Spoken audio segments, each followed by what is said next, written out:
Let's take a look at position management.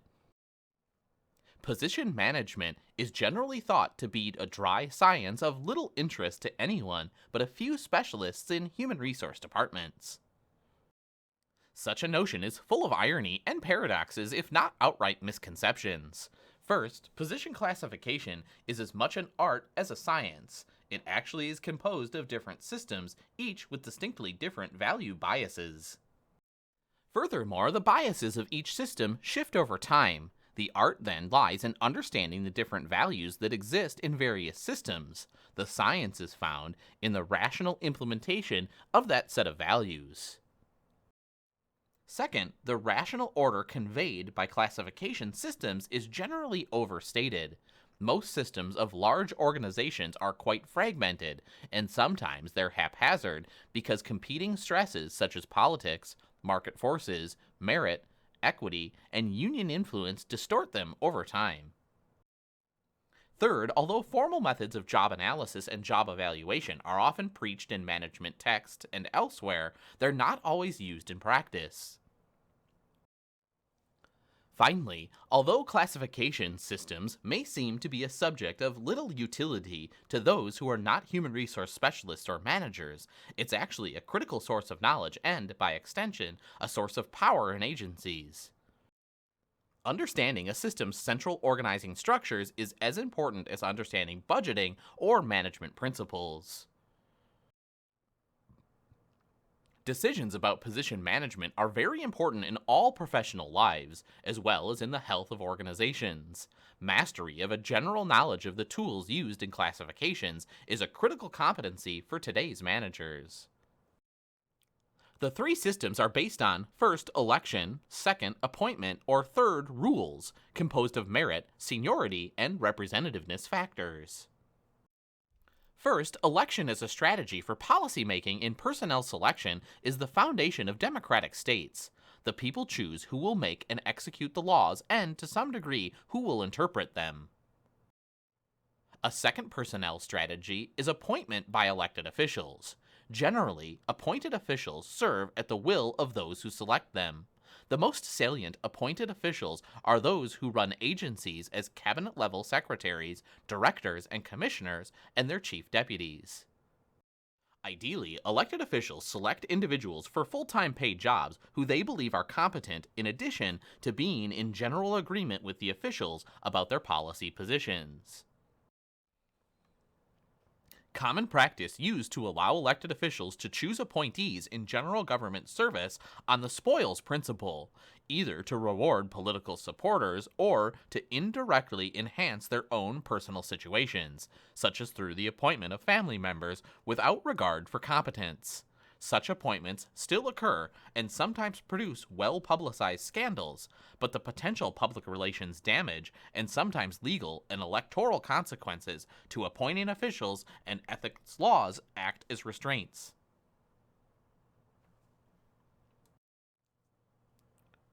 A third strategy is rule-based selection, which affects the bulk of those in public service.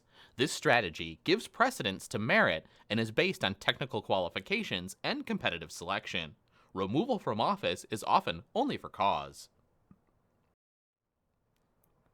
Advanced forms of the merit philosophy in organizations evolved in the 19th century. Two fundamental types of merit strategies exist: rank and job strategies and rank and person strategies.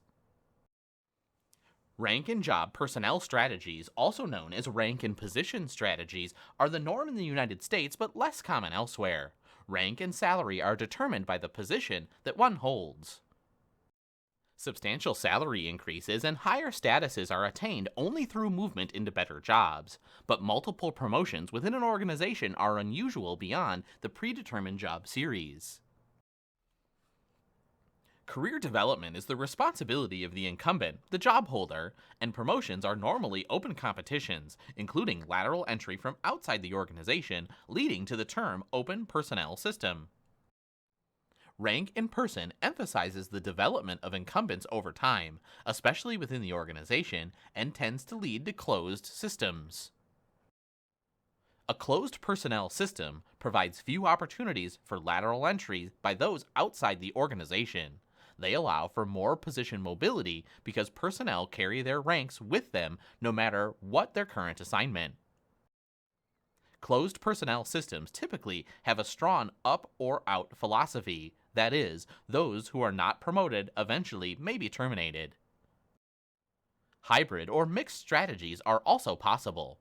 In selected cases, public servants are appointed but serve for set terms. Examples are state public safety directors and university regents, similar to elected officials.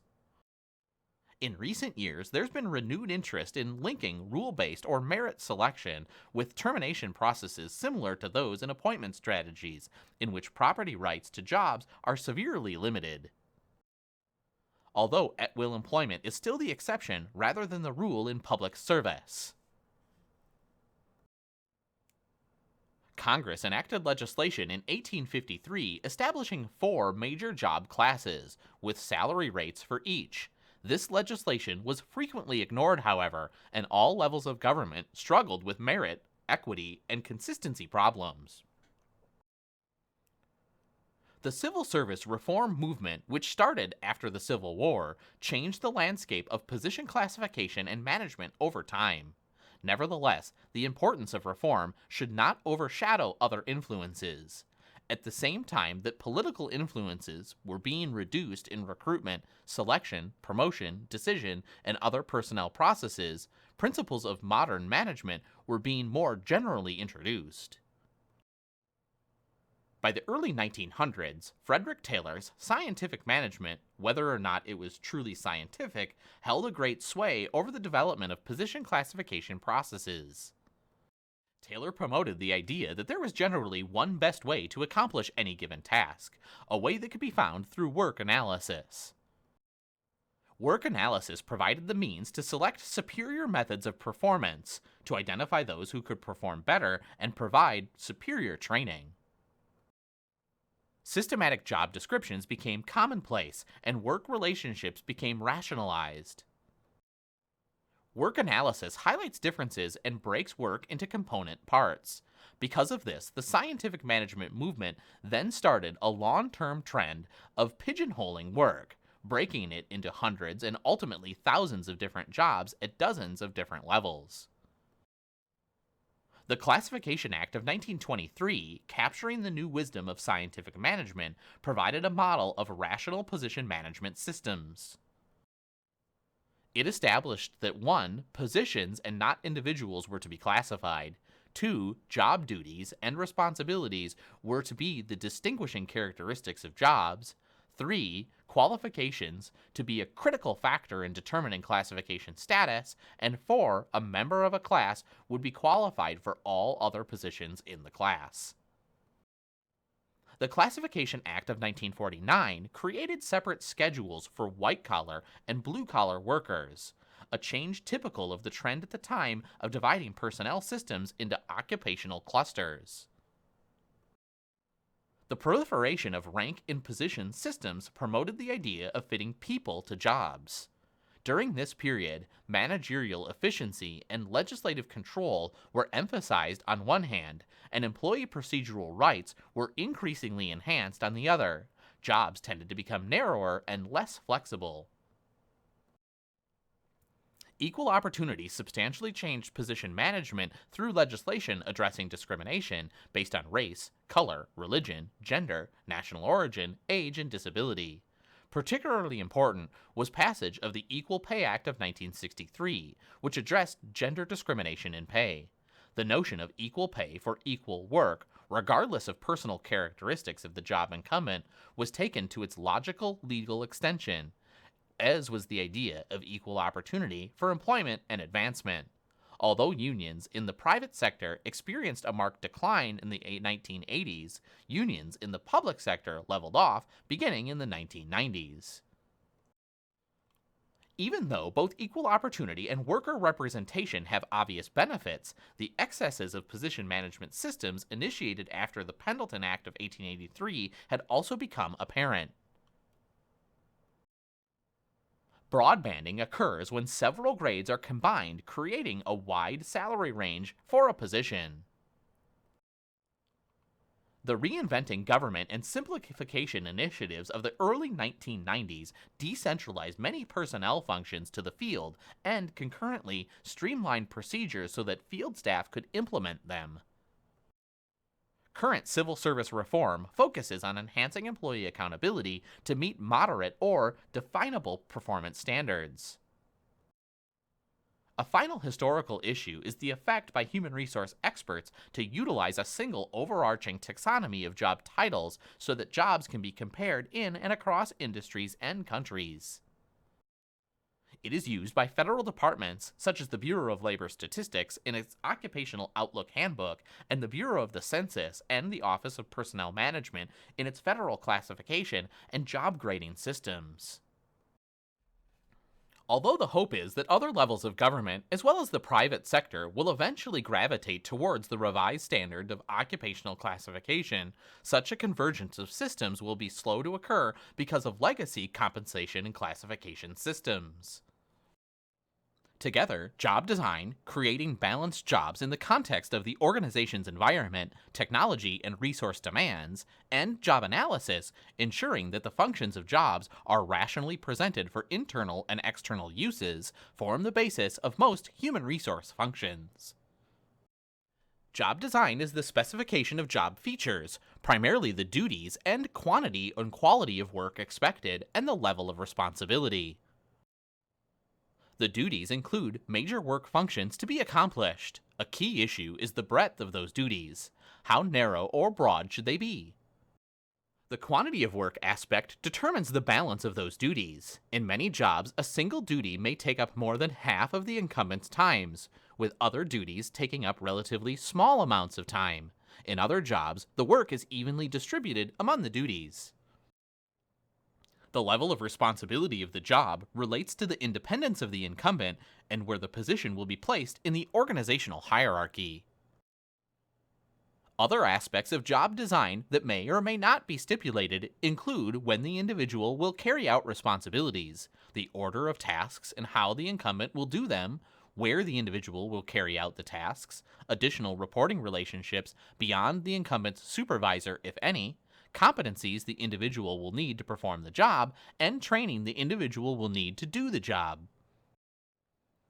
Job design and redesign is important for managers at all levels. It's their responsibility to maximize both productivity and employee satisfaction, with creation and changing of jobs as an indispensable tool in the effort.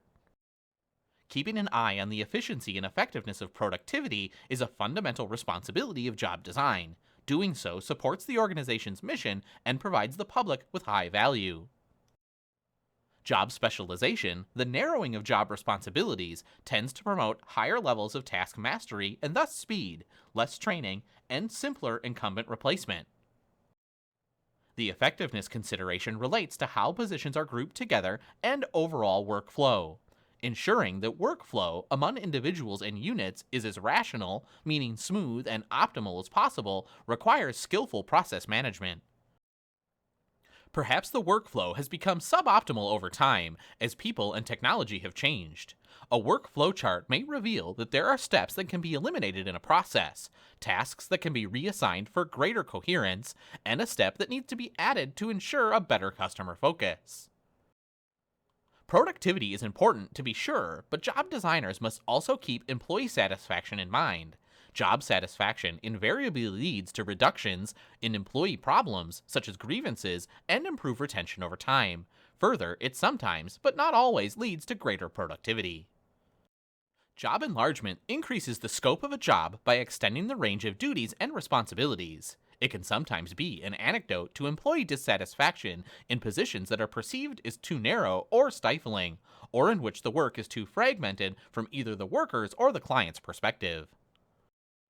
Job rotation is a means of developing employees at all levels so that they understand the big picture and become cross-trained. Job enrichment attempts to motivate employees by giving them more authority or independence for organizing their work or solving problems. Job analysis encompasses a systematic process of collecting data for determining the knowledge, skills, and abilities required to perform a job successfully and to make numerous judgments about it. It typically is used as a key tool for recruitment, classification, selection, training, employee appraisal, and many other functions. In terms of recruitment and position classification, job analysis provides up-to-date information for position announcements and through a rigorous basis for writing job descriptions and ranking jobs. For selection, analysis is decisive for determining valid selection criteria that are both practical and legally defensible. For training and development, analysis can be indispensable for identifying and detailing the competencies needed as well as the specific gaps that typically exist between those competencies and incumbent performance. Job analysis is a powerful instrument because it offers a unique opportunity for learning about fundamental aspects of the organization as well as an opportunity for thoughtful examination of current practices. Job analysis rely on a combination of 4 collection methods. First, archival data, second, questionnaires, third, interviews, and fourth, observation. Formal job analysis also may be used as a preliminary step in an evaluation study in which the positions of a division or entire organization are being recalibrated. Such studies normally are subcontracted to consulting firms, if only for the neutrality that external assessors are perceived to possess. Although these terms are used nearly interchangeably, with job description being the collective reference, they actually represent different concepts. It's useful to exaggerate the difference for clarity because job and position descriptions are the building blocks for position classification systems and management systems. Both are written statements about a job that describe or list the duties, but they often differ significantly in focus, as well as in their uses, writers, and level of specificity. Job descriptions are statements that codify the typical or average duties, sometimes by using work examples, as well as levels of responsibility and general competencies and requirements of the job class. They're generally prepared by human resource specialists or personnel consultants. Their primary use are for systems management, placement of positions in specific classes, and compensation decisions. Job descriptions tend to be maintained by the human resource department. The language is usually generic, so that a description covers many positions, and the examples used may or may not apply to a specific position. Although the format varies, the underlying structure of job descriptions does not. Position descriptions are statements that define the exact duties, levels of responsibility, and organizational placement of a specific position, or essentially identical groups of positions. Although they are sometimes written by personnel specialists, they're normally written by job incumbents or their supervisors. Their primary purposes are for recruitment, where they can be modified as vacancy announcements, reclassification, where the duties and responsibilities tend to be compared to the job classification requested, and performance appraisal, where work standards and accomplishments are emphasized. Because of the wide variety of objectives, their formats vary considerably. Their maintenance is generally dependent on the specific use and the culture of the local unit. True position descriptions are rarely centrally maintained. Small organizations may not maintain job descriptions and may use position descriptions only occasionally, such as when they need to recruit. Small and medium-sized organizations that have overhauled their position classification systems within a decade or so find that they're able to maintain job descriptions that have many characteristics of position descriptions because the number of incumbents is small in each class. Finally, it should be noted that traditional job and position descriptions vary from their contemporary counterparts in 2 significant regards. The first of these stems from the profound effect on job descriptions, position descriptions, and position announcements of the Americans with Disabilities Act of 1990. Traditionally, jobs were defined as having 3 to 10 major duties, each of which might have 2 or more job tasks. Because of the ADA and its prohibition against discrimination of an individual with a disability who, with or without reasonable accommodation, can perform the essential functions of the position, the language more often used today addresses essential and non-essential functions rather than duties and tasks. Furthermore, physical, manual, and special requirements are now routinely spelled out in job and position descriptions. Second, the new management emphasis on accountability and results has led to the incorporation of performance standards in some cases. It remains to be seen whether results-oriented job and position descriptions will become the norm. In practice, templates are used, but the style invariably is concise. A simple format has the following elements. First, a job summary. Second, essential functions. Third, physical and environmental standards required to perform the essential functions. And fourth, minimum job requirements and qualifications. Most agencies provide instructions for writing job descriptions on their websites. The job summary begins with the level of responsibility and identifies the department and level of supervision, if any, followed by a list of major duties. The second category identifies essential functions, generally those that constitute more than 5% of the incumbent's time and are central to the job. Each of the function description starts with a verb, followed by an object and sometimes an explanatory phrase. Ideally, 5 to 7 functions are listed, but there may be as few as 3 and as many as 10. The third category identifies the physical and environmental standards required to perform the essential functions. Physical standards should articulate the exact abilities required to accomplish job tasks as normally constituted, with the understanding that reasonable accommodation may be necessary for a qualified applicant or incumbent who is disabled. Environmental standards include such conditions as working outdoors, dangerous conditions, and non-standard working hours. The fourth category identifies minimum requirements and qualifications. Here, required KSAs, as well as special certifications, degrees, and training are identified. Requirements for excessive credentials should be avoided to ensure consistency with merit principles and equal employment opportunity. Acceptable substitutions generally are listed. Job design and analysis, then, provide the content of position and job descriptions that are used in a variety of human resource functions from recruiting to appraisal. When the function of position classification systems is job design and support, they provide the basis for the division and coordination of work, recruitment efforts, selection methods, training programs, appraisal systems, and other human resource functions through the analysis and organization of jobs. Position classification systems are also structures that manage, track, and control employment numbers, costs, and levels of positions. In this context, they are frequently called position management systems. Position systems start with the duties and responsibilities of a single individual whose job is called a position. Clusters of positions with similar characteristics are organized into a job classification, job class, classification, or simply job or class, terms that are used interchangeably. Technically, the terms job refers to identical positions, whereas classes refers to similar positions in which there are equivalent responsibilities and training, although the specific duty assignments may vary. Classes that are linked developmentally are grouped into class series. Class series are subsequently grouped into large occupational families. Related occupational families, such as white-collar jobs, are assigned a pay plan or schedule in which the grades, steps, and related pay are determined. As rational as this theory sounds, practice can produce disorderly systems. The size of the jurisdiction, number of bargaining units, and the history of the jurisdiction produce very different position classification systems with different sorts of challenges and contradictions. Separate pay plans are created for each major group: blue-collar, clerical and support staff, public safety, executives, confidential staff, and a variety of professional groups in particular agencies, such as health professionals, engineers, lawyers, judges, and so on. From a strategic human resource management perspective, they would be grouped together or divided into just a few major groups.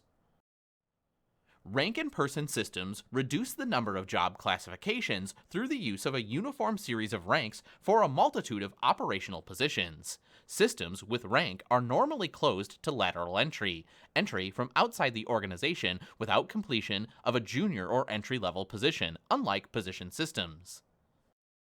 In some, though many small jurisdictions have and function acceptably with piecemeal patterns, large jurisdictions need formal position classification systems. Such systems help to track and control positions as well as support those positions by logical groupings called job classes, class series, occupational families, and pay plans. The two most important tools in position classification and management are job analysis and job evaluation. In theory, a job evaluation is a special type of job analysis, one that attaches a dollar value or worth to the position. In practice, job evaluations are often so specialized that they operate as different functions from job analysis. Position classification systems provide grades or ranks for all merit positions as well as for non-merit positions.